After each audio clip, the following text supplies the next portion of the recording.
चाहत तू मेरी पहली, पहला है प्यार मेरा, तुझसे आबाद जैसे दिल का करार मेरा, हर पल रहे साथ तेरा, हाथों में हो हाथ तेरा। तू आशिकी मेरी कब से, मेरी इल्तिजा है यही रब से, तू ही मिले मुझे हर जगह, मेरे खुदा मेरे खुदा।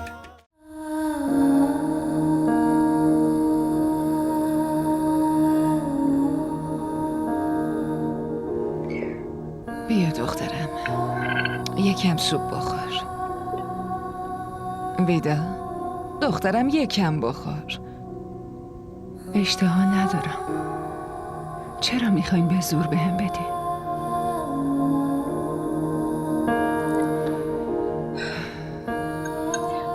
شما یه چیزی بهش بگین. این که به من گوش نمیده.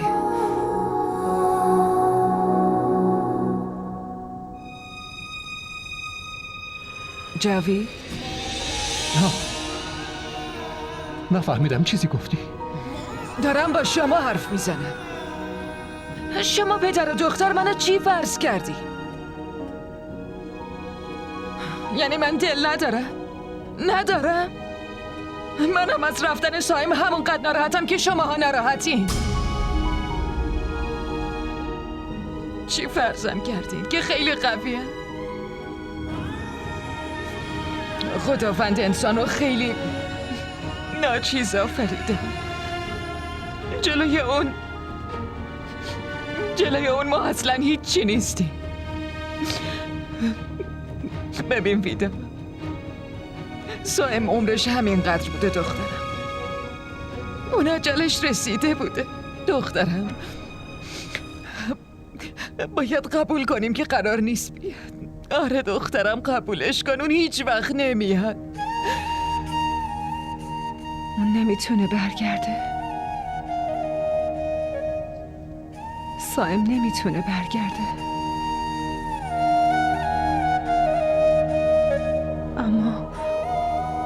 اما من که میتونم برم پیشش.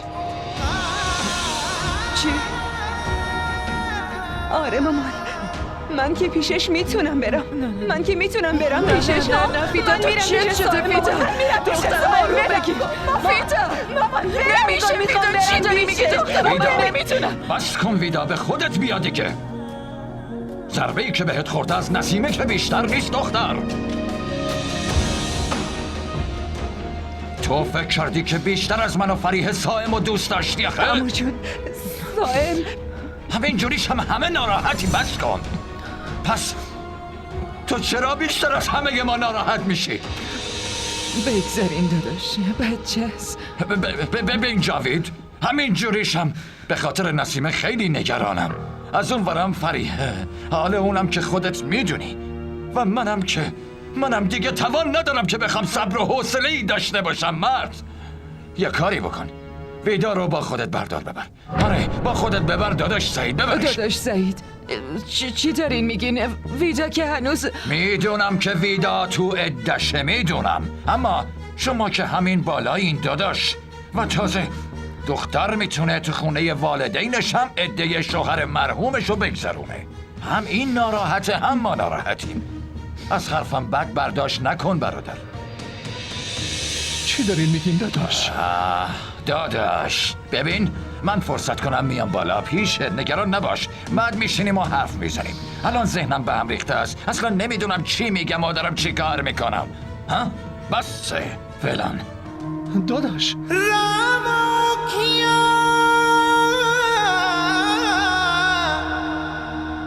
ते पेंडे दूर देने की नवी खेड सजा गया تو که همینجوریشم دختر منی، اما وقتی در مورد ازدواج سایم فکر میکنم تو میای جلوی چشمم، چهره تو میاد دخترم. من فکر میکنم اونی که میتونه پسرمو واقعا خوشبخت کنه فقط تو هستی. خوشبخت بشین دخترم. دانیل، همیشه آرزوی قلبی بابات این بود که تو بتونی یه جراح موفق بشی پسرم و برای دوره تخصصت بری آمریکا. اگه آرزوی بابا این بوده برآوردش میکنم مامان. میرم. ای بابا، فکر کنم حاضر آماده نشسته بودی واسه آمریکا رفتن. فکر کنم که دنبال یه راه فرار از اینجا میگردی، درسته؟ واقعا چرا فرار کنم مامان ها؟ من که دزد یا قاتل نیستم. هستین، هم دزدین هم قاتل. من دزدی نکردم، کسی هم نکشتم. داداش، میدونین شما دل آیزا رو دزدیدین. الانم دیگه دارین آرزوهاشو به قتل میرسونین. اون چه دیوونه است. به جون تو من اونو فقط دوست خودم میدونم، همین. لطفاً بهش بگین که من نه تنها با اون بلکه با هیچ کی نمیخوام ازدواج کنم.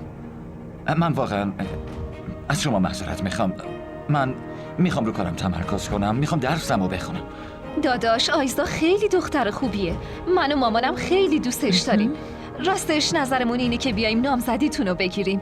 تا بعد از اینکه شما تخصصتون رو بگیرین که نه، حتی تا قیامت هم میتونه منتظرتون بمونه.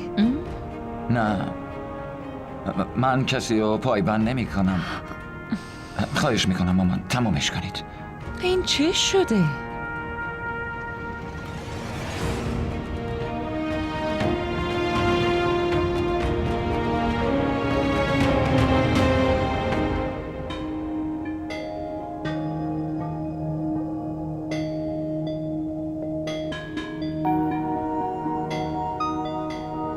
آقا، ماشینو که تمیز میکردم اینو توش پیدا کردم. ببینید روش لکه است. فکر کنم لکه خون باشه. نه چیزی نیست، فقط رنگ همین. آقا اگه صلاح میدونین اینو ببرمش خوششویی.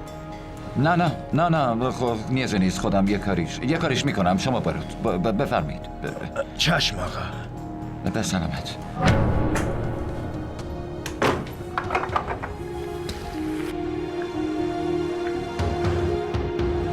رو کت آقا لکه خون بود، ولی چرا با دیدنش رنگش پرید؟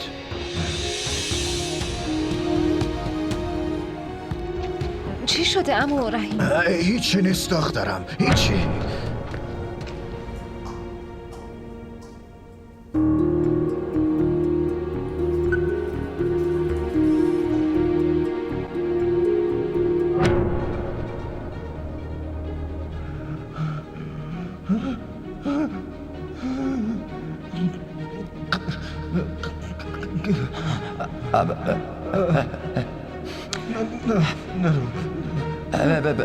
ببخشید دوست من، ببخشید. پلیس داره میاد. اونا میبرنه. تو فقط بیدار باشه. چشماتو باز نگه دار باشه. اونا میان میبرنه عزیزم. من با آمبولانس زنگ میزنم. معذرت میخوام، خیلی ببخشید. مامانم بهم نیاز داره. واقعا معذرت میخوام. ببخشید دوست من. معذرت میخوام. چیزی نیست، میام سراغ. داداش، کیه؟ داداش منم. ببینم همه چی خوبه؟ چرا در اتاقو قفل کردی؟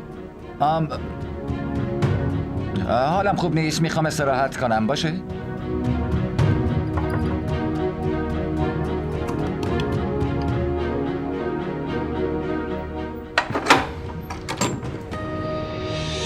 داداش شما چتون شده؟ حالتون خوبه؟ خوبم، فقط یه خورده سرم درد میکنه. قرصی چیزی خوردین؟ آره خوردم. شما منو خیلی نگران کردین و حالا بیشترم نگران شدم، چون وقتی برین آمریکا مراقب نیستین و اصلا به خودتون رسیدگی نمیکنین. تو اصلا نگران نباش، من مراقبم. راستی بهم بگین کی چمدونتون رو ببندیم؟ بلیتتون رو تونستین بگیرین؟ همین که مدیر خبرشو بده من جمع میکنم. باشه، به منم خبر بدین.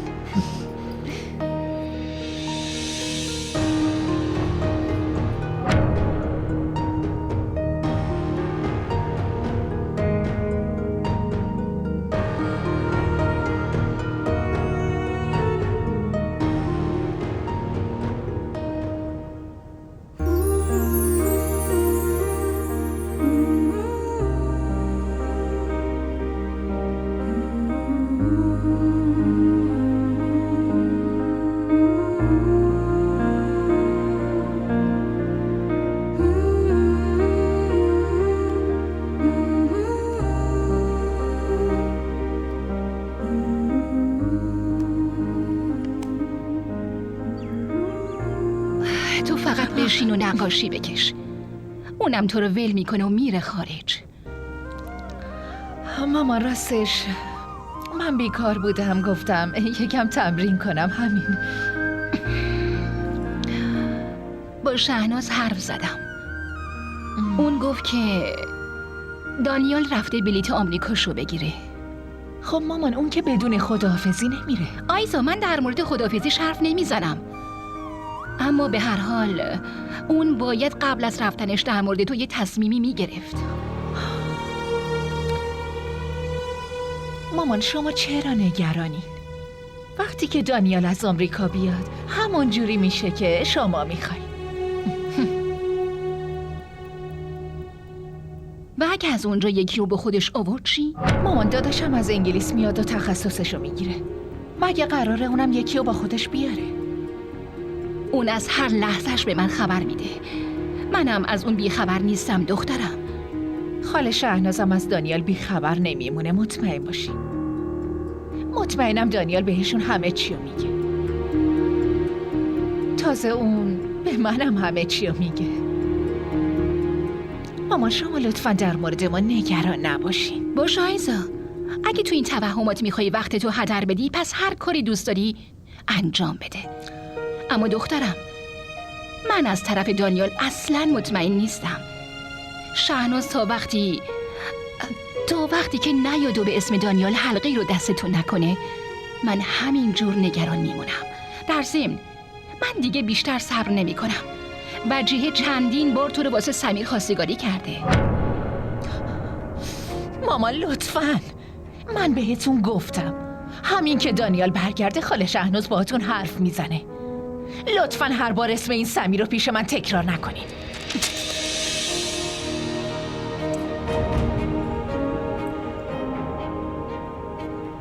دختر عقلش از دست داده.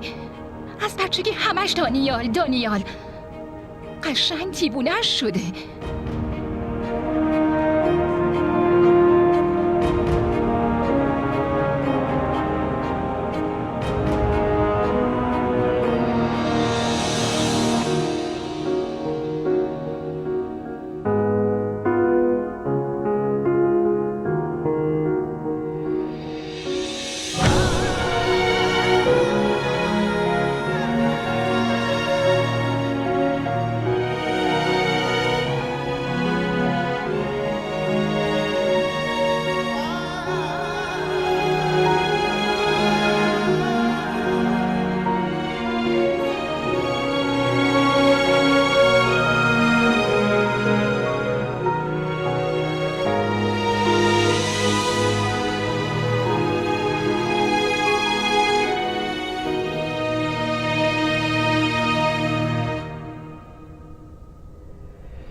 خدا صداتون رو شنید. حالا پدرتون خوبه؟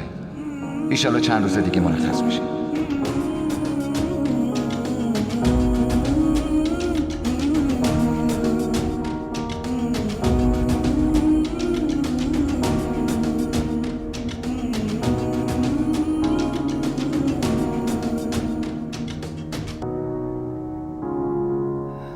مامان چرا من اینجام؟ خونه من اونجاست.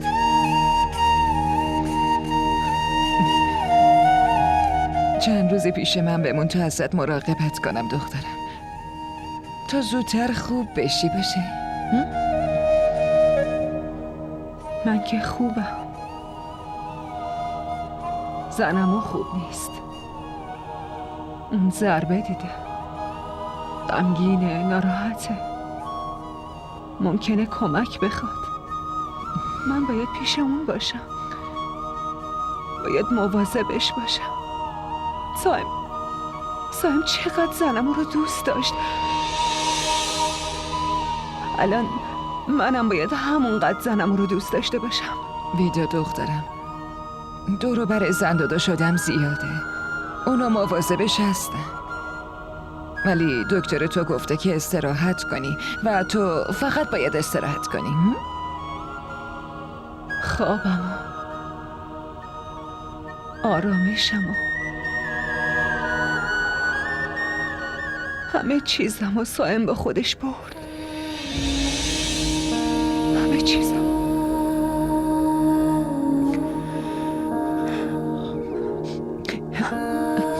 ویدا دخترم، تو میخوای خوشحالی سائم رو احساس کنی؟ آره؟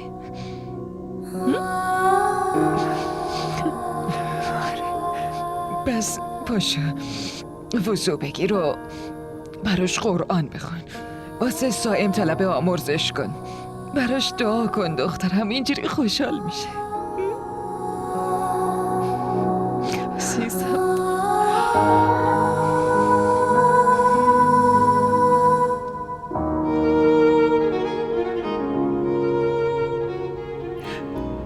چی کار میکنی؟ رو دستت اسممو مینویسم. اسم تو برای همیشه تو قلبم حک شده.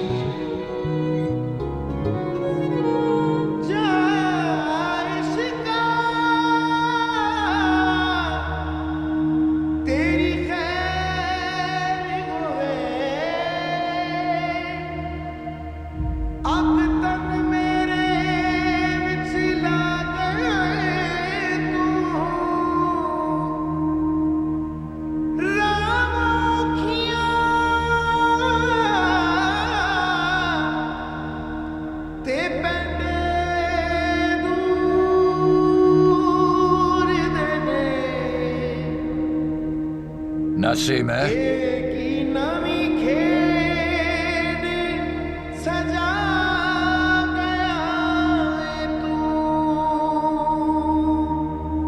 باز چی شده؟ چرا داری گریه میکنی؟ چیزی نیست. فقط سایم خیلی میاد تو ذهنم. روزهاست که سایم تنهامون گذاشته، ولی یه جوری به نظرم میاد انگار دیروز بوده. نگو روزها نسیمه، نگو. من فکر میکنم سال هاست که تنهامون گذاشته. اما من هر لحظه صدای سایم رو میشنوم که میگه مامان.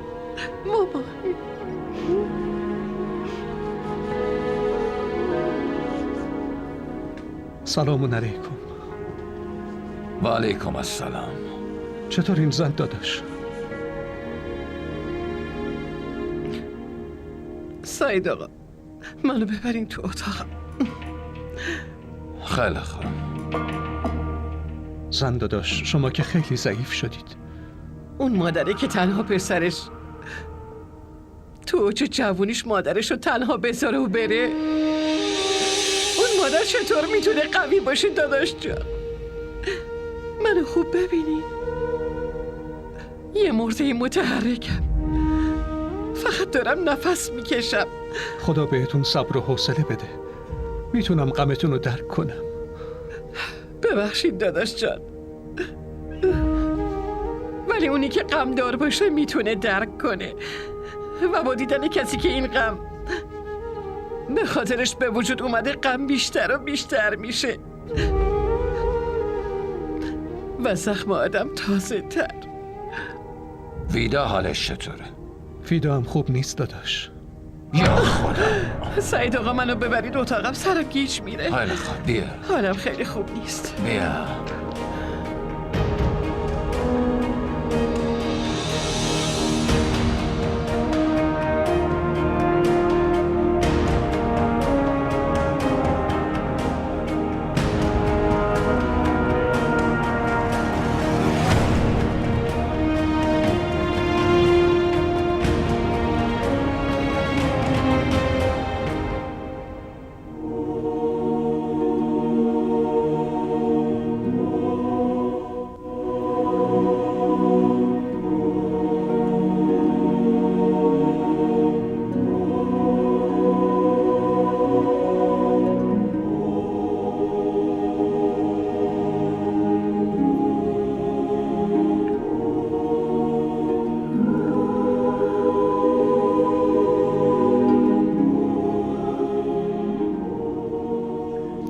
شده؟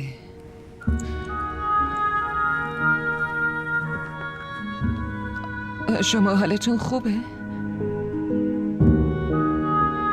خوبم. چیزیم نیست. به نظر من یه بار دیگه از دکتر وقت بگیرین و یه چکاپ دوباره بشین. نیازی نیست زینب. نگران نباش. اتفاقی افتاده؟ جاوید به هم بگو دیگه. با این وضعیت که حرف و سخن زیاده. مطمئناً زنده داشت نسیمه یه چیزی گفته.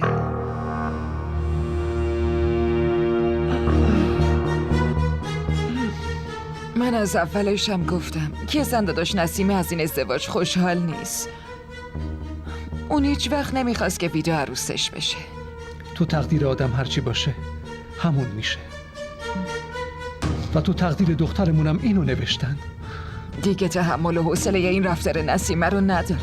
من همش داره دلم از این شور میزنه و بدنم میلرزه که خدایی نکرده یه وقت با ویدا با ویدا چی؟ چی میخواد بشه؟ بگو زینب. چی میخواد بشه؟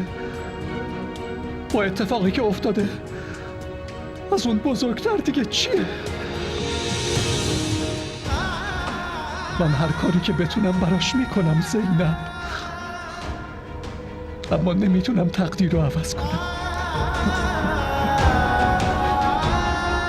من ناتوانم. خیلی ناتوانم. خیلی ناتوانم. تو رو خدا ناراحت نشین. من میرم براتون آب بیارم.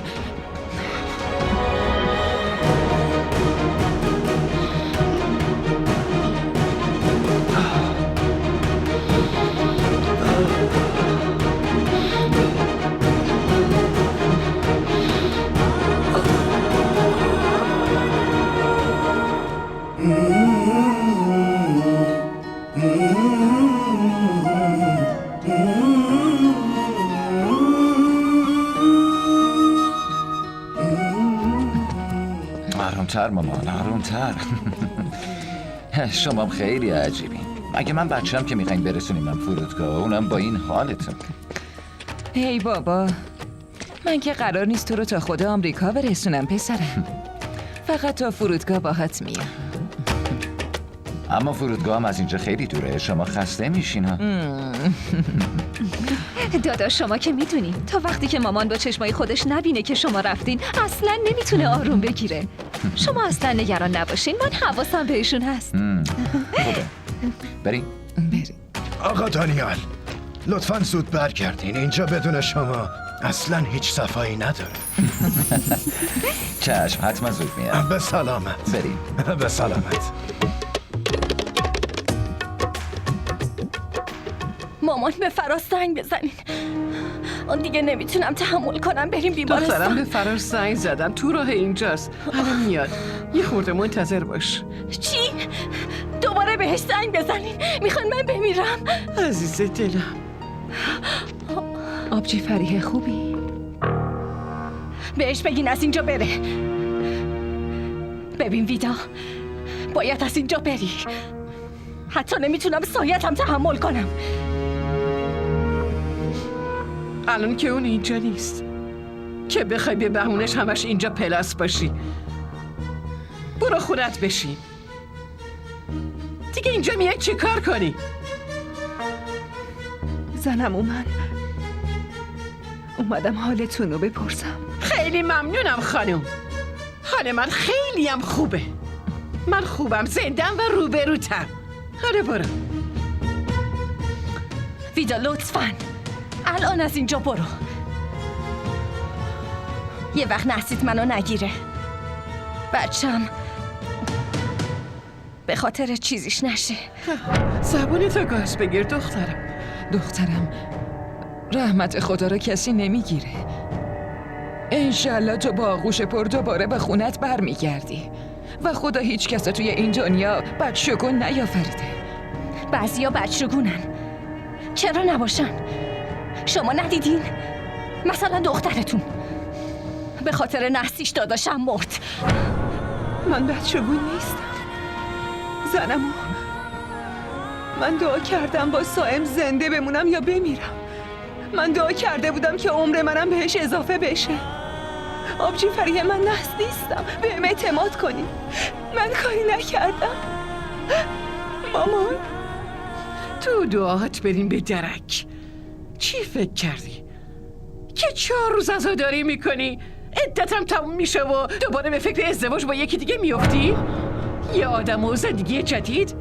خونه من تباه شده، آغوش من خالی شده. من قراره همه عمرمو گریه کنم و بیقرار پسرم باشم. از اینجا برو، گم شو از اینجا.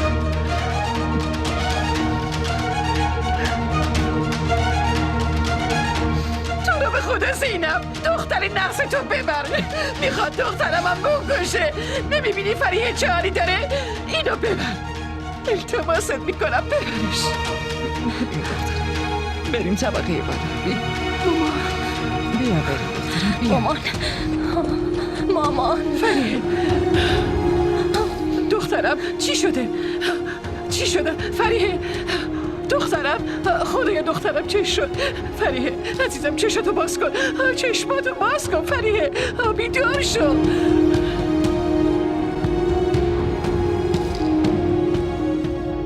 ببخشید شوهر فریحی کیه؟ بله منم.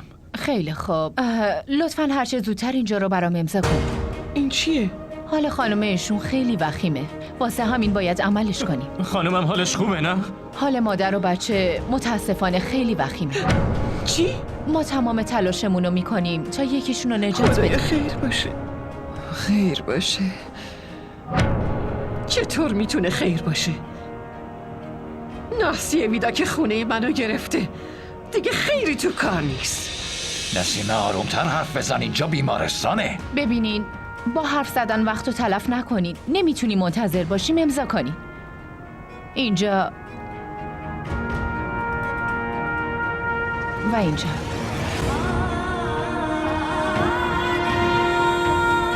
خب شما دعا کنین. سعید آقا الان دارم میگم اگه برای دخترم یا بچه اون اتفاقی بیفته، من ویدا رو یا میکشم یا از خونه میندازم بیرون. گفته باشم.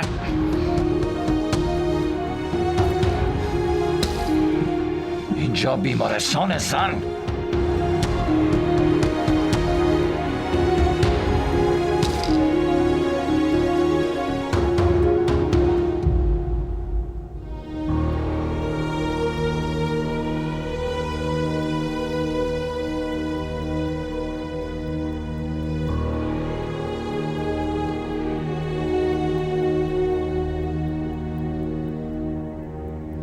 تو رو به خدا زینب، دختری نحس تو ببر.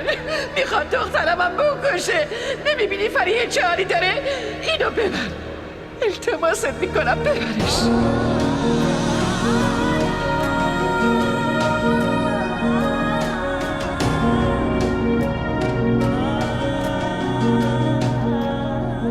چی کار کنم؟ به بابا زنگ بزنم یا شایدم به مامان؟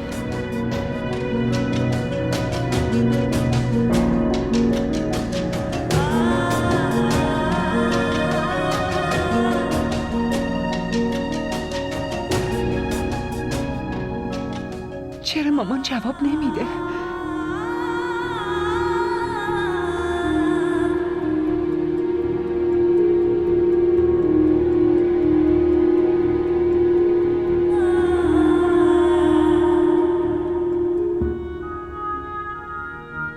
شاید آنتن نمیده، اصلا زنگ نمیخوره. چی کار کنم؟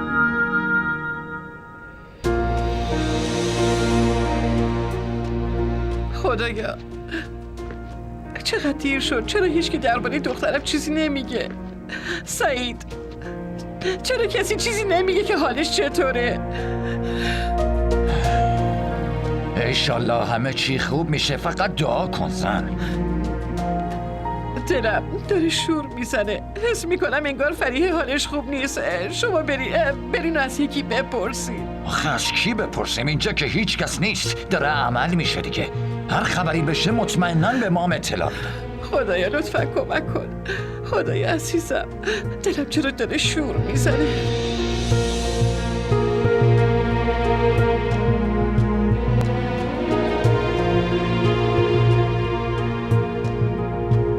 دکتر، خانومم و بچم چطورن؟ دخترم چطوری؟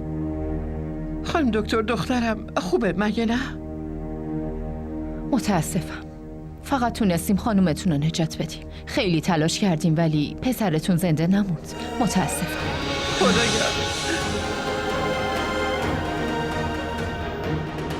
خدایا داری چی میشه؟ نه این غیر ممکنه. سعید داره چی میشه؟ روزه غم قبلیمو فراموش نکردم، الان این غم امکان نداره اینجوری بشه. آغوش دختر من نمیتونه خالی بشه. من دیگه اینو نمیتونم تحمل کنم. من دیگه نمیتونم. من میمیرم دیگه نمیتونم. زن داداش، باید خدا رو شکر کنیم که جون فریحه رو خدا بهمون بخشیده. این برامون لطف خیلی بزرگی. آره خدا رو شکر که اون جون دخترم رو نجات داده. اما همش این دعاهای تو بود که آغوش دخترم رو خالی کرد. اون دعاها و وردایی که میخوندی رو همش شنیدم. تو دختر منو جادویی چیزی میکنی؟ خدای من، زن داداش چی دارین میگی؟ من واسه نجات فریحه و بچهش دعا میکردم. داداش، این واسه هممون یه آزمون الهیه. وگرنه چرا اینقدر مشکلات سرمون بیاد؟ خواهش میکنم قوی باشین داداش. فرز،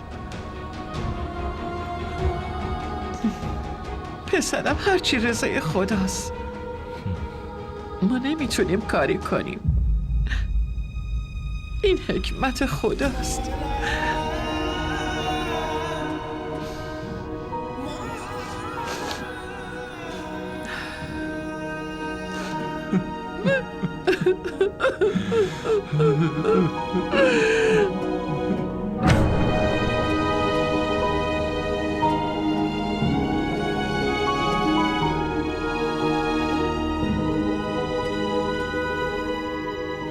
الو مامان، شما کجایین؟ من خیلی نگرانم، جواب نمیدین. چی شد؟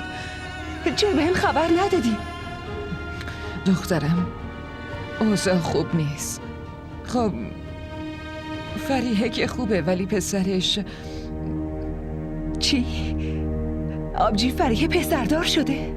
خدای خوشی رو به ما داد ولی دوباره ازمون گرفت. پسر فریحه رو از دست دادیم مادر.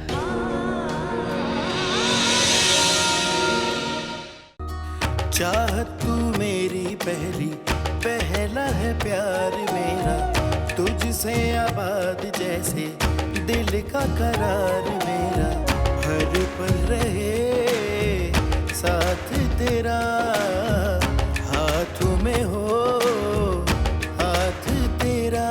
तू आशिकी मेरी कब से, मेरी इल्तिजा है यही रब से, तू ही मिले मुझे हर जगह।